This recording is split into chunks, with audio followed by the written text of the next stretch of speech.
Continuamos con innovación en productos cárnicos. Le damos la bienvenida a Mariana Sánchez, auspicia la presente charla INTI. Hola, buenas tardes. Mi nombre es Mariana Sánchez. Soy directora de asistencia tecnológica en el Instituto Nacional de Tecnología Industrial y estoy a cargo del área de desarrollo de nuevos productos. Bien, y hoy vamos a hablar de innovación. Cuando se habla de innovación en alimentos, a veces muchos piensan, ¿no?, que la carne, que es un producto muy tradicional, o los productos cárnicos, que son muy tradicionales, em, quedan afuera, ¿no? Quedan exentos de tener que innovarse. Y ciertamente estamos bastante lejos de esos, ¿no? Hoy hay muchísimos desafíos que deben abordarse em, para poder satisfacer las demandas de los consumidores. Y lejos de verlos como amenazas, los tenemos que transformar en oportunidades. Pero, ¿qué es innovación? Cuando se habla de innovación, básicamente se piensa en tres conceptos, ¿no? Que tiene que haber una idea, que tiene que haber una novedad y que eso que estamos modificando, ese cambio que estamos impactando, haciendo, tiene que llegar al consumidor, tiene que ser apropiarse, que alguien se tiene que apropiar de esto, ¿bien? Es decir, que la innovación es diferente, ¿no?, de la investigación de base.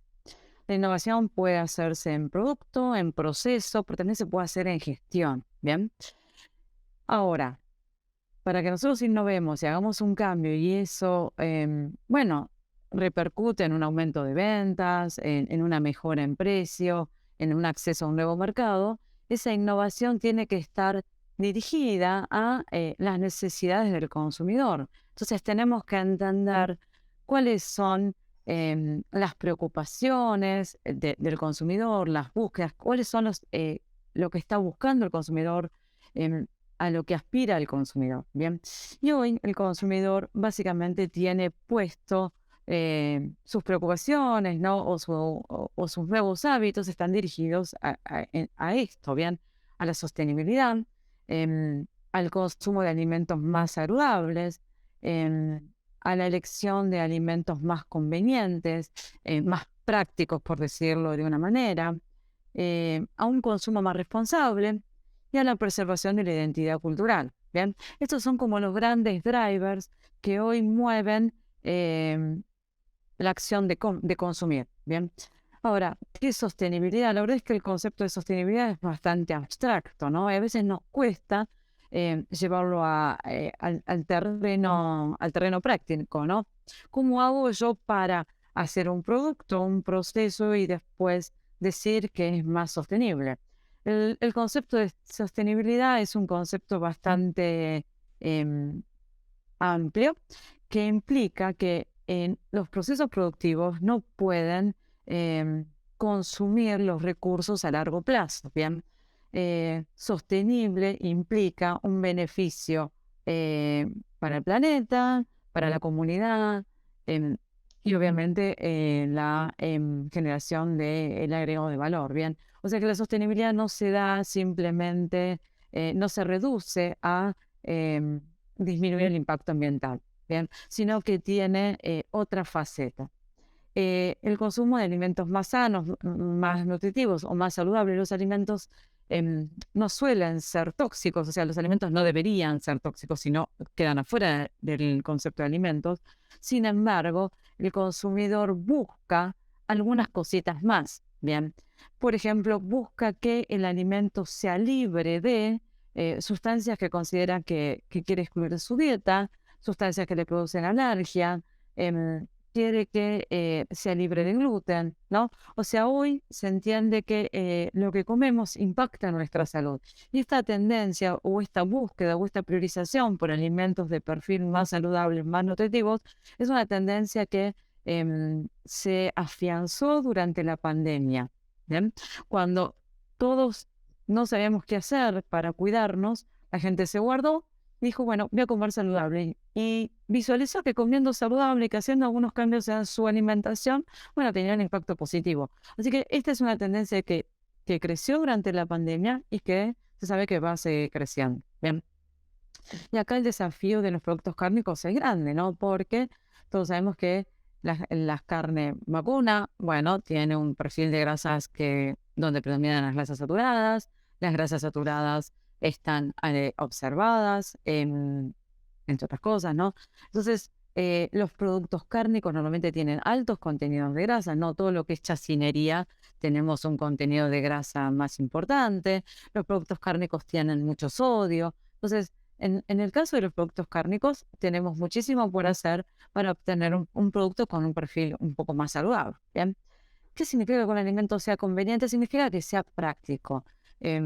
¿Y por qué queremos ser prácticos? Bueno, porque estamos todo el día fuera de casa, porque queremos dedicarle el tiempo a las cosas que nos gustan hacer. Y muchas veces a la gente no le gusta estar en la cocina. Em, y la carne en ese sentido, las presentaciones más convenientes tienen una oportunidad, ¿no? A mucha gente no le gusta tocar la carne, la sangre. Le gusta consumir carne, pero la sangre no le gusta. Sacar el tejido conectivo tampoco le gusta. Tener que hacer el dressing es un problema. No sabe cómo condimentarla. No sabe cuál es la mejor técnica de cocción. Entonces, las presentaciones más convenientes, también acá tenemos una buena oportunidad para el I+D. El consumo ético, ¿a qué hace referencia el consumo ético? El consumo ético hace referencia a la reducción o a reducir en muchas veces el consumo de carne. Em, la verdad es que sabemos que en este tiempo ha aumentado, ¿no?, el consumidor flexitariano, aquel consumidor que decide voluntariamente, no porque tenga un problema de salud o no por cuestiones religiosas, reducir el consumo de carne. Bien, entonces, bueno, esto también lo podemos, esto que podría visualizarse como una amenaza, lo podemos transformar en una oportunidad, ¿bien? Y por último, la preservación de la identidad cultural. Em, tenemos una cultura y tenemos el deber de preservarla, ¿bien? Entonces, bueno, a nivel mundial se ve, ¿no?, el incremento, ¿no?, de las denominaciones, de las indicaciones geográficas, ¿bien? ¿Y qué lleva a eso? Bueno, lleva a consumir productos que sabemos que son de nuestras zonas, de nuestra región, em, más allá de todo, ¿no? O sea, en muchos casos eso está asociado a costumbres culinarias, a costumbres de crianza. em, Cuando uno promueve la preservación de la identidad cultural, también se traduce en un beneficio normalmente para la sociedad, ¿bien? Pero bajemos esto un poco a tierra, ¿bien? Y cuando hablamos de sostenibilidad, bueno, una de las cosas que se suelen comunicar es, o acciones que se suelen hacer es en pro de el respeto por el medio ambiente, ¿bien? Y el respeto por el medio ambiente lo vemos tanto en productos de primera transformación, como puede ser un corte envasado, como productos elaborados, ¿bien? Y acá tenemos algunos ejemplos. Por ejemplo, ese corte fresco de pastizales nativos, que lo que nos comunica es que los animales están alimentados con pastizales nativos. Bien, los pastizales nativos son un bioma específico donde no se introducen pastos importados, ¿no? Y los pastizales nativos obviamente tienen buena adaptación. em, entonces, es una manera de preservar la diversidad, preservar los suelos, ¿bien? Abajo el producto de Huella Carrefour, donde nos comunica que nunca pasó, que estos animales no se alimentaron con feedlot, nos cuenta además que están alimentados con pastizales y que es un producto de la colaboración, ¿bien? El impacto acá en la sostenibilidad pensando en la comunidad, ¿bien? Después vemos un producto australiano donde de Nueva Zelanda, de una carne Angus picada, ¿no? Donde nos dice lo mismo, ¿no? Eh, no hay feedlot y además nos dice nunca se usaron hormonas y nunca se usaron antibióticos, ¿bien? Otros productos ¿libres de qué? Libre de antibióticos, libres de hormonas. ¿Y por qué libre de antibióticos y libre de hormonas le preocupa tanto a los consumidores? Sabemos que el consumo de antibióticos no controlado lleva a generar, lleva a que generemos resistencia a los antibióticos. Es decir, cuando necesitamos realmente un antibiótico, nuestro cuerpo no va a responder. Y esto es un problema que se ve en la salud humana. Entonces, bueno, muchas veces ese uso no controlado de antibióticos en la cría de animales hace que queden residuos y que lleguen al consumidor. Entonces, el consumidor está muy preocupado por consumir productos productos que no tengan residuos de antibióticos, ¿no? Lo mismo que las hormonas. Esas hormonas llegan al consumidor y qué impacto tienen en nuestro metabolismo. Esto también lo vemos en productos terminados, como esas hamburguesas que se venden en Canadá y esas carnes que tenemos en Uruguay, ¿bien? Que tienen esa certificación que dice Never Ever Free, que dice que nos garantiza que no usaron antibióticos, que no usaron hormonas y que además nunca se alimentaron con productos de origen animal, ¿bien? Em, Está buenísimo además cuando uno puede certificar esto que está haciendo, ¿bien? Porque nos da un aval. No es que lo digo yo, sino que atrás hay una entidad que certifica esto que yo estoy comunicando, ¿bien? Después tenemos alimentos libres de aditivos. La verdad es que los tecnólogos no tenemos ciertamente una fobia a los aditivos. Bien, los aditivos muchas veces son aliados. Bien, sin embargo, el consumidor prefiere productos que tengan algunos aditivos que tienen mala fama, como por ejemplo los nitritos y los nitratos, saben que bueno, en algunas dosis y con consumos prolongados pueden promover, ¿no? Se pueden unir a las aminas y formarlas, ser precursores o traer cáncer. Bien, y no quiero alarmarlos con esto, pero el nitrito tiene mala prensa por eso. Lo mismo que los conservantes artificiales o los sulfitos que traen alergia, ¿bien? Entonces acá tenemos dos productos, ¿bien? Que son dos productos procesados, donde se ha hecho un esfuerzo en la formulación para sacar el nitrito, los conservantes y los sulfitos, ¿bien? Vemos un jerky que se elabora en Estados Unidos. em, entonces nos dicen que no han utilizado ningún ingrediente artificial. ¿Y cómo logran entonces el color curado y cómo logran la presentación? Bueno, con extractos vegetales, con jugos de frutas, ¿bien? En el caso del corned beef es interesante porque dice ahí que es no curado y la estrategia para lograr el color curado es el agregado de extractos de apio, ¿bien? Em, Recordemos que el nitrito se utiliza para evitar el desarrollo de Clostridium botulinum. Es una herramienta muy poderosa en productos envasados al vacío para evitar botulismo. Bien, así que ojo con sacarlo así tan fácilmente. Bien. Después alimentos que son reducidos en un nutriente crítico. ¿Y cuáles son los nutrientes más observados? Bueno, normalmente la sal, las grasas de mal perfil, ¿no? De perfil, las grasas saturadas, las grasas trans, sobre todo, y el azúcar, bien, los azúcares. Entonces acá tenemos dos productos. Un corned beef, que es un producto que se consume tal vez poco en la Argentina, pero bastante consumido en América del Norte, ¿no? Donde tenemos uno que es reducido en grasa y otro que es reducido en sal, ¿bien? Eh, y por último tenemos nuevamente un jerky donde no se han agregado azúcares, ¿bien? Tiene cero agregado de azúcar. ¿Para qué se agrega el azúcar en el jerky? Bueno, también, y tampoco tiene edulcorantes artificiales, ¿bien? Los azúcares se agregan para reducir la actividad acuosa y para mejorar el brillo y por una cuestión de sabor. O sea que, bueno, es también, ¿no? Hay un buen esfuerzo de I+D para poder sacarlo, ¿bien? Este producto tampoco tiene nitratos y también nos lo comunican, ¿bien?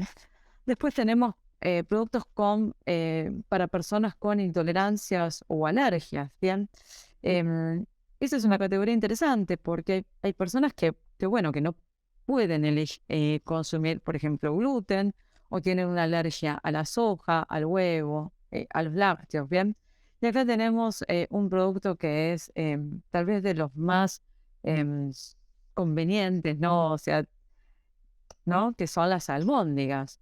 Y todos conocemos las albóndigas con huevo. Bueno, hay versiones de albóndigas sin huevo, sin soja, sin lácteos, libres de gluten, y también sin sulfitos y sin ingredientes artificiales. Bien, entonces es una manera de productos que tal vez, bueno, de adecuar productos tradicionales a las exigencias de un consumidor, ¿no? Que está preocupado por su salud. Por último, lo que son los alimentos convenientes. ¿Qué es un alimento conveniente? Es un alimento que nos requiere poco esfuerzo de cocción, poco esfuerzo de preparación, ¿no? Y de vuelta, las meatballs, porque son tal vez el producto por excelencia, o la carne desmechada, es otro producto muy utilizado. Em, Son productos que convenientes porque vienen en una porción individual. ¿Y por qué una porción individual es conveniente? Porque abro el paquete y consumo lo que voy, y tengo ahí lo que voy a consumir. Lo pongo en el plato y como. Entonces, no tengo que pensar en guardar, no tengo que pensar en descartar. em, Va muy de la mano con evitar las pérdidas y desperdicios, ¿no? Entonces, las porciones individuales se consideran productos convenientes. Los productos que vienen en envases microondeables, ¿por qué? Porque pongo el envase en el microondas, no ensucio, ¿no? No genero olores. Entonces, los envases microondeables también se suelen ver como convenientes. Los envases que vienen con cierres herméticos, y por último, todo lo que sea snackeo, ¿no? Todo lo que me permita comer sin necesidad de una parada larga, sin necesidad de tener un plato, que lo pueda tener fuera de la heladera. Todo eso se considera que son alimentos convenientes, ¿bien? Y en la imagen que vemos, como les decía, las albóndigas, después el jerky, que lo puedo ir comiendo. El jerky es un producto que claimea muy bien como alimento rico en proteína, ¿no? Es un alimento que no tiene harinas, entonces está muy alineado con las dietas proteicas, con las dietas keto, ¿bien? Y abajo tengo dos productos que me parecieron muy interesantes presentar. Uno son unas barritas como unas barras de cereal, pero con carne, ¿bien? Y ahí ven alguno que es con carne de cerdo y otro son con carne vacuna. Y en el costado vemos lo que se llaman unos bites, que sería un equivalente a una granola de cereales, pero que tiene carne y tiene pistacho, hongos, verduras, hortalizas, frutas. Hay distintas combinaciones. Me parece una presentación bastante novedosa, ¿bien? Si se fijan, ese sobrecito de bytes viene preparado para estar colgado, y eso nos indica de cómo, ¿no? Cómo es la exhibición de este producto. Así que un producto bastante interesante, que además tiene, dado el contenido de carne, un alto contenido de proteína. ¿Bien? Y por último, los productos que se conocen como híbridos, blend, 50-50. No podemos negar el crecimiento, ¿no? Del movimiento vegano, ¿bien? De aquellos consumidores que quieren consumir más vegetales y que cuestionan un poco el consumo de carne, ¿bien? Pero podemos dar una vuelta de tuerca a eso y decir, bueno, ¿qué podemos ofrecerlo para ese consumidor que no es vegano, ¿no? No tiene un problema religioso con el consumo de la carne, pero quiere reducir su ingesta de carne? Bueno, lo que podemos ofrecerles son alternativas de carne donde formulamos nosotros el producto con la inclusión de vegetales, de legumbres, de hongos, ¿no? En un porcentaje interesante, en algunos casos llegan al 50%, y por eso se conocen como 50-50, ¿no? O blend, donde el esfuerzo de incorporar en el producto el vegetal lo hago yo, ¿bien? Y entonces, ¿cómo lo comunico? No es necesario que dejes de consumir carne. Sigue comiendo una hamburguesa, y ya está incorporado esa ingesta de vegetales que te estás proponiendo hacer en tu dieta, ¿bien? Ahí vemos, normalmente aparecen productos como las hamburguesas o los meatballs. Y bueno, con distintas saborizaciones, con distintas agregados de distintas hortalizas, ¿no? Se ve mucho el agregado de hongos. Los hongos tienen una molécula muy similar a la carne, entonces es fácil incorporarlos. Pero también el agregado de brócoli, coliflor, lentejas, ¿bien? Em, Ahí vemos en el margen superior unas hamburguesas em, que tienen cebollas caramelizadas, o sea que además da lugar a algunas elaboraciones, preparaciones un poco más gastronómicas. Y se presentan crudas o se presentan precocidas.